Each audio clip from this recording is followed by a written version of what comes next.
Records के मुताबिक यहीं पर सबसे गंभीर आरोप केंद्रित हुए। यह आइलैंड पूरी तरह प्राइवेट ओनरशिप में था।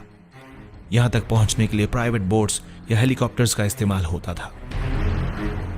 आइलैंड पर बने थे multiple guest houses, private docks, helipad, security check points, सब कुछ ऐसा कि बाहरी निगरानी लगभग नामुमकिन हो जाए। यह आइलैंड लोकल अथॉरिटीज के कानूनी दायरे से भी बाहर था और यही वजह थी कि यह जगह सालों तक ऑफ रडार रही। विक्टिम्स की गवाही के अनुसार लड़कियों को कभी मसाज, कभी असिस्टेंट वर्क और कभी ट्रैवल अपॉर्चुनिटी के नाम पर यहां लाया जाता था। आइलैंड पर पहुंचते ही पावर डायनेमिक्स पूरी तरह बदल जाते थे। यहां मौजूद हर चीज लग्जरी से भरी थी, लेकिन विक्टिम्स के लिए ये लग्जरी नहीं, आइसोलेशन और कंट्रोल का माध्यम बन जाती थी। इन्वेस्टिगेशंस में यह भी सामने आया कि आइलैंड को जानबूझकर ऐसा डिजाइन किया गया था कि मूवमेंट डिस्क्रीट रहे। कौन आया, कौन गया, ये पब्लिक रिकॉर्ड्स में नहीं दिखता था। यही कारण है कि प्रोसिक्यूटर्स ने इसे सेंट्रल क्राइम लोकेशन के रूप में देखा। हालांकि हर एलिगेशन का कोर्ट रूम लेवल प्रूफ अलग अलग मामलों में इवैल्यूएट हुआ, लेकिन पैटर्न एक जैसा ही था: रिक्रूटमेंट, ट्रैवल, एक्सप्लॉयटेशन। इस आइलैंड की एस्टिमेटेड वैल्यू 60 से 80 मिलियन यूएस डॉलर के बीच मानी जाती है। यह एप्स्टीन की वेल्थ का सिर्फ एक छोटा सा हिस्सा था। मीडिया ने इसे एप्स्टीन्स सीक्रेट प्लेग्राउंड कहा। Available police records, court filings और स्वॉर्न टेस्टिमोनीज के अनुसार जेफरी एप्स्टीन पर आरोप था कि उसने सालों तक नाबालिग लड़कियों को रिक्रूट, ट्रांसपोर्ट और एक्सप्लॉइट किया। आरोपों में यह सामने आया कि ज्यादातर लड़कियां इकोनॉमिकली कमजोर बैकग्राउंड से थीं, जिनकी उम्र आमतौर पर 14 से 17 साल के बीच बताई गई। रिक्रूटमेंट का तरीका अक्सर इनडायरेक्ट होता था, कभी मसाज वर्क, कभी पार्ट टाइम हेल्प और कभी इजी मनी के नाम पर। यह कोई सिंगल इंसिडेंट नहीं था। एलिगेशंस एक पैटर्न की ओर इशारा करते हैं, जहां एक लड़की को लाया जाता, फिर उससे कहा जाता कि वो दूसरी लड़कियों को इंट्रोड्यूस करे। इस तरह धीरे धीरे एक नेटवर्क इफेक्ट बनता गया। कई टेस्टिमनीज में यह भी कहा गया कि लड़कियों को शुरुआत में सिचुएशन की सीरियसनेस समझ में नहीं आती थी, लेकिन बाद में पावर इम्बैलेंस और फियर के कारण वे बाहर नहीं निकल पाती थीं। कुछ मामलों में ट्रैवल भी इन्वॉल्व बताया गया, फ्लोरिडा से न्यूयॉर्क और कैरेबियन लोकेशंस तक।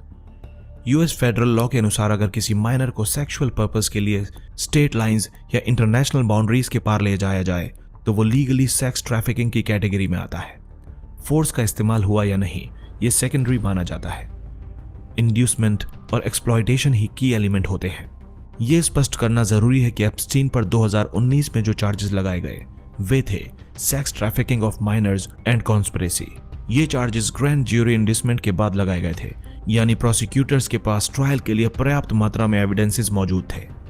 एप्स्टीन की मृत्यु के कारण उसका ट्रायल पूरा नहीं हो सका, लेकिन आरोप और टेस्टिमनीज अदालतों के ऑफिशियल रिकॉर्ड्स का हिस्सा बने रहे। अब सवाल ये उठता है कि अगर इतनी जानकारी और शिकायतें मौजूद थीं, तो पहली बार एप्स्टीन के खिलाफ एक्शन इतनी देर से क्यों हुआ? आपको बता दें कि आज तक कोई भी ऑफिशियल एजेंसी या कोर्ट ये एग्जैक्ट नंबर कंफर्म नहीं कर पाई है कि कितनी लड़कियां specifically little Saint James island तक ट्रांसपोर्ट की गई। रीजन साफ है, एप्स्टीन का पूरा ऑपरेशन सीक्रेटिव और अनडॉक्यूमेंटेड था। हालांकि कोर्ट फाइलिंग, सिविल लॉसूट और विक्टिम स्टेटमेंट्स के आधार पर इन्वेस्टिगेटर्स ये मानते हैं कि दर्जनों लड़कियां एप्स्टीन के नेटवर्क का हिस्सा रहीं। इनमें से कुछ ने आइलैंड पर ले जाए जाने की बात कही, जबकि कुछ सिर्फ फ्लोरिडा या न्यूयॉर्क प्रॉपर्टीज तक सीमित थीं। इस केस में जो भी विक्टिम पब्लिक डोमेन में सामने आई वे सर्वाइवर्स थीं। एप्स्टीन के खिलाफ दर्ज सिविल केसेस, टेस्टिमनीज और इंटरव्यूज सभी उन लड़कियों के हैं जिन्होंने किसी न किसी स्तर पर अब्यूज सर्वाइव किया और बाद में लीगल एक्शन लिया।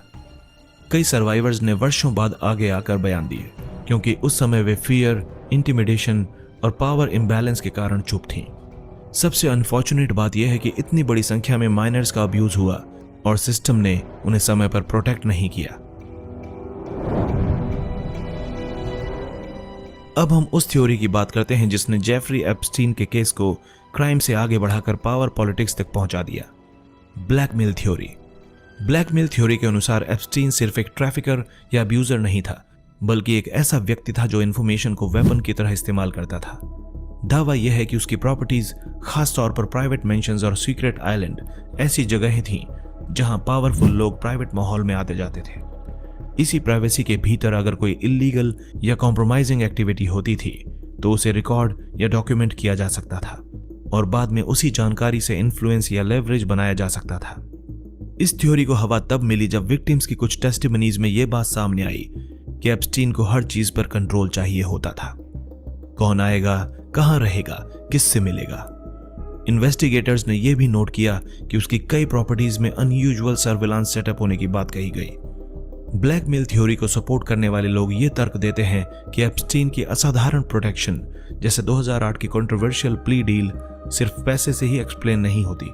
उनके अनुसार एप्स्टीन के पास कुछ ऐसा हो सकता था जो सिस्टम को अनकंफर्टेबल करता था। ऑफिशियल इन्वेस्टिगेशंस और कोर्ट रिकॉर्ड्स में हालांकि आज तक ऐसा कोई भी इंसिडेंट सामने नहीं आया जिसमें यह साबित हो सके कि एप्स्टीन ने किसी को ब्लैकमेल किया या उसके बदले कुछ कॉन्क्रीट फेवर्स हासिल किए। हालांकि प्रोसिक्यूटर्स के अनुसार ब्लैकमेलिंग की संभावना को डिनाय भी नहीं किया जा सकता। अब कहानी उस मोड़ पर पहुंचती है जहां जेफरी एप्स्टीन पहली बार पब्लिक डोमेन में आता है।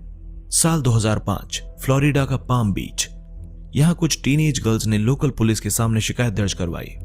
आरोप साफ थे, उन्हें एप्स्टीन के घर बुलाया गया मसाज के नाम पर और वहां सेक्सुअल अब्यूज हुआ। शुरुआत में यह मामला एक लोकल क्राइम की तरह देखा गया, लेकिन जैसे जैसे इन्वेस्टिगेटर्स ने स्टेटमेंट्स रिकॉर्ड किए, उन्हें एहसास हुआ कि यह कोई आइसोलेटेड इंसिडेंट नहीं है।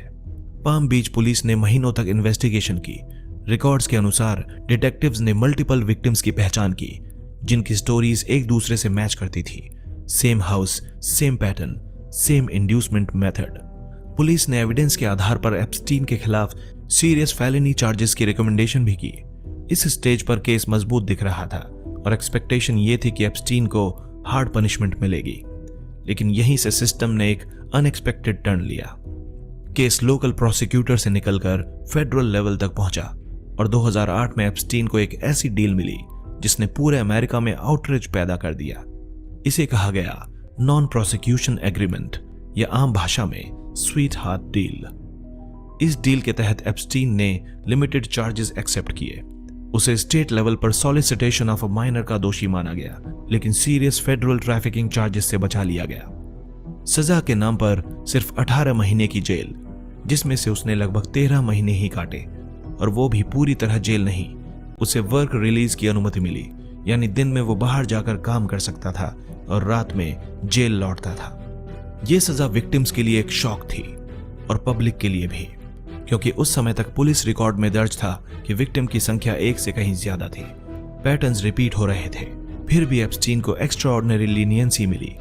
बाद में यह भी सामने आया कि इस डील की जानकारी विक्टिम्स को पहले से नहीं दी गई थी, जो कानून के स्पिरिट के खिलाफ माना गया। 2009 में एप्स्टीन जेल से बाहर आया, पब्लिक की नजरों से थोड़ा दूर लेकिन पूरी तरह फ्री। उसने दोबारा लग्जरी लाइफ शुरू की, प्राइवेट जेट्स, मेंशंस, आइलैंड्स, सब कुछ वापस उसी रफ्तार से चलने लगा।